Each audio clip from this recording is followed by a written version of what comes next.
வணக்கம், நான் மதினி பேசுகிறேன். இன்றைக்கி பார்த்தீங்கன்னா குழந்தைகளுக்கு குழந்தை பெற்றவங்களுக்கெல்லாம் நல்லா உடம்புக்கு ஹெல்த்தியான இன்றைக்கி கருப்பு உளுந்தங்களி தான் செய்ய போகிறோம். அதுக்கு தேவையான பொருள்கள் என்னென்னு சொல்லிடுறேன். இப்போ கருப்பு உளுந்து எடுத்துருக்குறோம், அப்புறம் கருப்பட்டி, அப்புறம் நல்லெண்ணெய், அப்புறம் பச்சரிசி. இதையெல்லாம் நம்ம நல்லா வறுத்து எடுத்து தான் நம்ம அம்மியிலையே அரைச்சி பொடியாக்கி நம்ம களி கிண்டி பிள்ளைகளுக்கு கொடுப்போம், குழந்தை பெற்றவங்களுக்கும் கொடுப்போம். நல்லா டேஸ்ட்டாக இருக்கும். இப்போ ரெடி பண்ணுவோம், வாங்க வறுத்து எடுத்துக்கிறலாம். அடுப்பில் கடாயை வச்சாச்சு. நம்ம இப்போ கருப்பு உளுந்தை வந்து நம்ம கடாயில் போட்டு வறுத்து எடுத்துக்கிறோம். நல்லா வாசம் வர தட்டிக்கு நல்லா வறுத்து எடுத்துக்கிடுவோம். கருப்பு உளுந்தை நல்லா வறுத்து எடுக்கிறோம். நல்லா வாசம் வரணுங்க.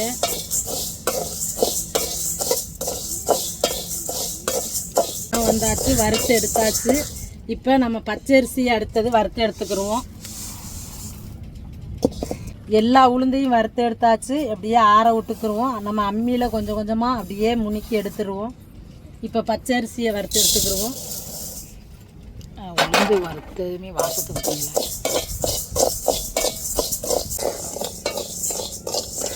பாருங்கள், நல்லா பச்சரிசி வறுப்பட்டு வருது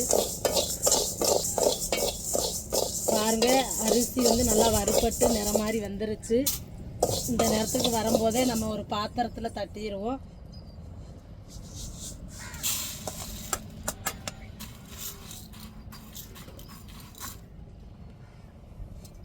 இப்போ இதே சட்டியில் வந்து நம்ம கருப்பட்டி பாகை காய்ச்சி எடுத்துக்கிடுவோம். இப்போ கருப்பட்டி பாகுக்கு வந்து நம்ம ரெடி பண்ணிடுவோம். கருப்பட்டி அம்மியில் வச்சு நல்லா முணுக்கி சேர்த்துக்கிடுவோம். அப்போ தான் பாகு காய்ச்சறதுக்கு நல்லா வரும்.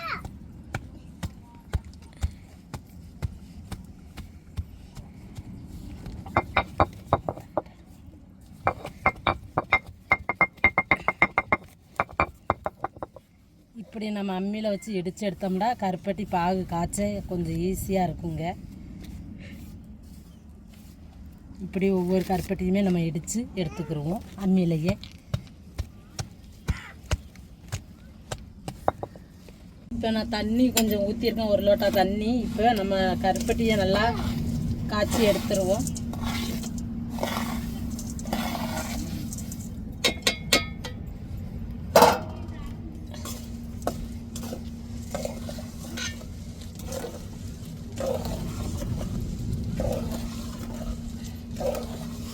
நல்லா காய்ச்சியாச்சு. இதை வந்து ஒரு பாத்திரத்தில் நம்ம இருத்து வச்சுக்கிடுவோம். இருத்து வச்சுட்டு நம்ம வறுத்த பச்சரிசியவும் கருப்பு உளுந்தையும் அம்மியிலையே நல்லா அரைச்சி எடுத்துக்கிடுவோம். பாகு வந்து இப்படி பொங்கி நல்லா கரைஞ்சிடணுங்க. கரைஞ்சி வந்தால் தான் பாகு நம்மளுக்கு காய்ச்சும் போது நல்லாயிருக்கும். கருப்பட்டியில் வந்து பனை கூலங்க இதுங்க இருக்கும், அதனால் நம்ம இருத்து எடுத்துக்கிறோம்.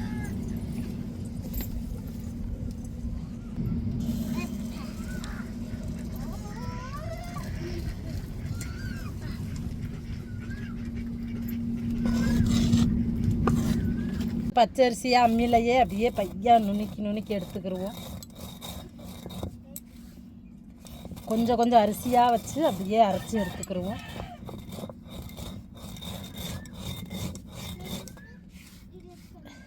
இப்படி நம்ம வறுத்த உளுந்து பச்சரிசியெல்லாம் அம்மியில் இப்படியே கொஞ்சம் கொஞ்சமாக அரைச்சி எடுத்துக்கிடுவோங்க.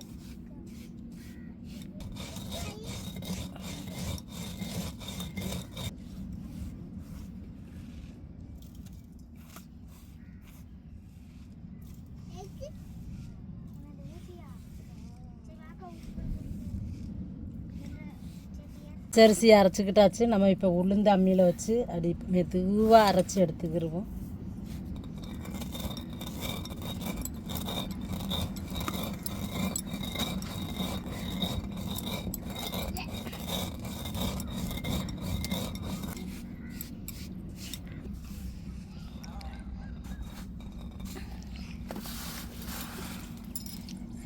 இப்போ அப்படியே வறுத்து எடுத்த பச்சரிசியவும் உளுந்தையும் கொஞ்சம் கொஞ்சமாக அம்மியில் வச்சு அரைச்சி எடுத்துக்கிடுவோங்க.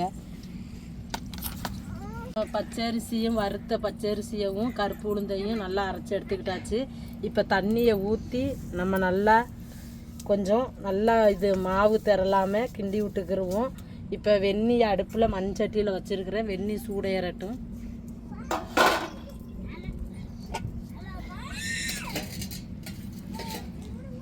மாவு வந்து கட்டி கட்டியாக தரலக்கூடாது.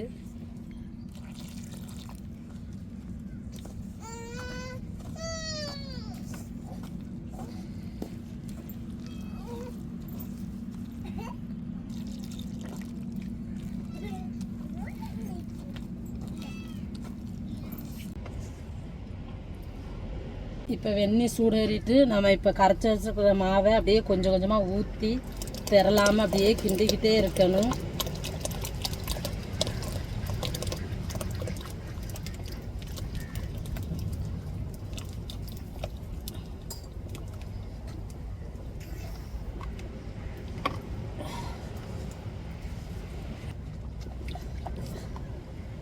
அடி பிடிக்காமல் நம்ம கிண்டிக்கிட்டே இருக்கணும்.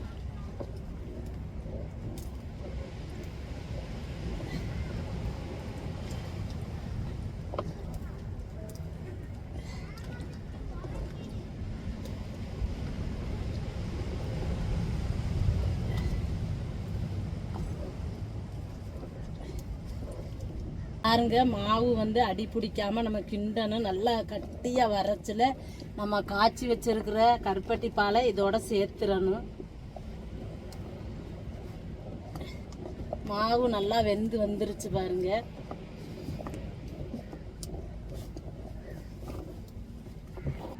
எப்படா ஆச்சு களி கிண்டி தருவான்னு என் பேரன் வந்து உக்காந்துட்டு இருக்கான். என்னத்தா உனக்கு களி வேணும்ல? அவனுக்கு களி வேணுமா? காரம் ஆச்சு கிண்டிக்கிருவோன்னு. ஆமா, கிண்டிக்கிருவோம். இப்போ பாருங்க, மாவு நல்லா அடி பிடிக்காம நல்லா மாவு திரளாம நல்லா வந்துருச்சு. இப்போ நம்ம காய்ச்சி வச்சிருக்க கருப்பட்டி பாலை இதோட சேர்த்துருவோம்.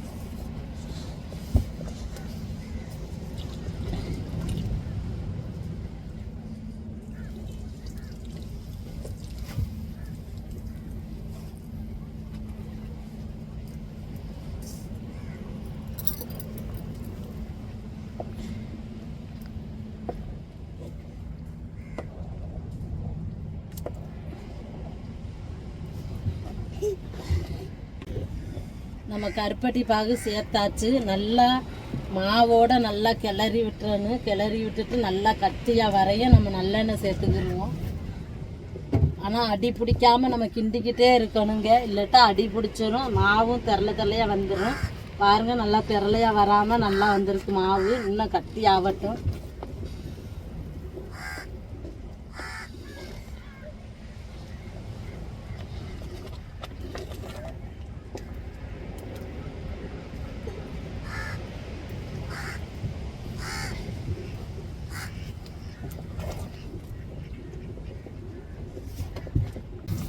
இப்போ பாருங்கள், நல்லா கட்டி ஆவிருச்சு. இப்போ நல்லெண்ணெயை ஊற்றினோம்னா நல்லா இறுக்கி பிடிச்சிக்கிறோம். இப்போ நல்லெண்ணெயை சேர்த்துக்கிடுவோம்.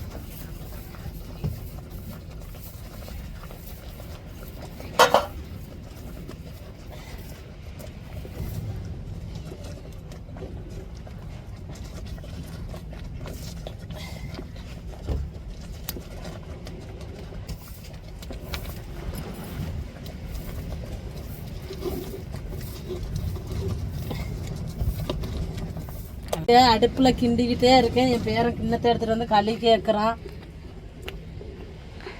அவனுக்கு கொஞ்சம் வச்சு கொடுப்போம். சூடாக இருக்குது. சூடாக ஆறணுன்னு பிடிச்சிக்கோ. இப்படி இப்படி இப்படி இப்படி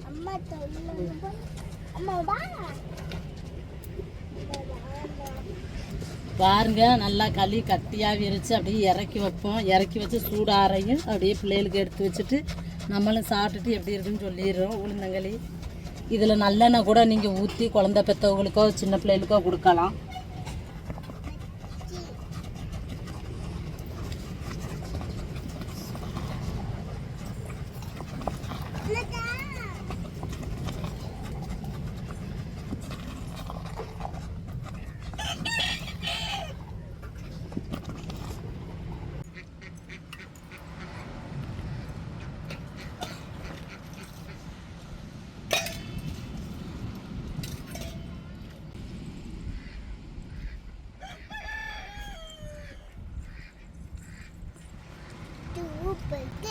சூப்பராக இருக்கா?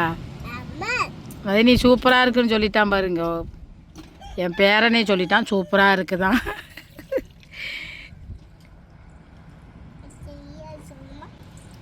தம்பி கொடுக்கக்கூடாது, அவங்க தம்பி கொடுக்குமான்னு சொல்லி கேட்குறான்.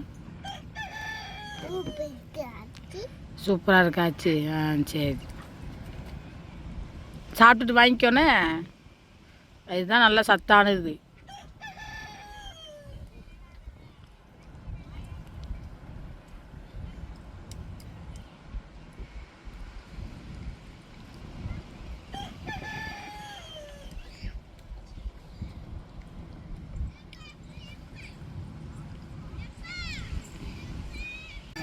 இப்போ களி கிண்டியாச்சு, வச்சு கொடுப்போம். பிள்ளைகளுக்கு சாப்பிடட்டும். சுட சுட இருக்குது.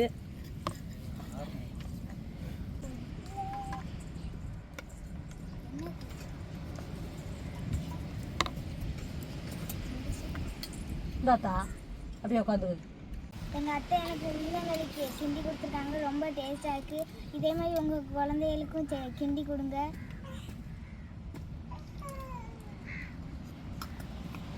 இருக்கும் ரொம்ப உடம்புக்கு ஆரோக்கியமானது. இதேமாரி நீங்களும் கிண்டி பிள்ளைகளுக்கும் நீங்களும் சாப்பிடுங்க. இந்த வீடியோ உங்களுக்கு பிடிச்சிருந்தா லைக் பண்ணுங்கள், ஷேர் பண்ணுங்கள், கமெண்ட் பண்ணுங்கள், எங்களுக்கு ஆதரவு கொடுத்து சப்போர்ட் பண்ணுங்கள். எல்லா பேர்த்துக்கும் மனமார்ந்த நன்றிகள். மறக்காமல் எங்கள் சேனலை சப்ஸ்கிரைப் பண்ணிடுங்க. கீழே உள்ள பெல் பட்டனை தட்டி விட்டுருங்க.